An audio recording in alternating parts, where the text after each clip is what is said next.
بسم الله وانا سلطان سيراره dhamaan ummadayda Soomaaliyeed waan salaamay meel bay dafaacan ka joogan waxaa jirtay heesan laba sax ka hor soo gelinay YouTube-ka taasoo dadkayga Soomaaliyeed ay iga soo weydiiyeen su'aalo kala duwan marka waxaan rabaa inaan su'aalaha jawaabahooda u shaaciyo heeska waxaa qoray abwaan aqal yare aqalka Muqdisho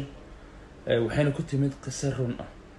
wiil iyo gabadh isjeclaa yaa la isu diido labadooda family ay isu diideen arrin qabiil ku saabsan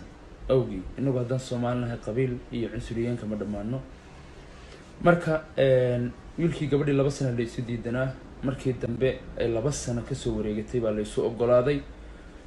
marka way isguursadeen taariikhda isguursadeen waxay ahayd 275 waa bishaan imika soo dhaafnay 27 bishii shanaad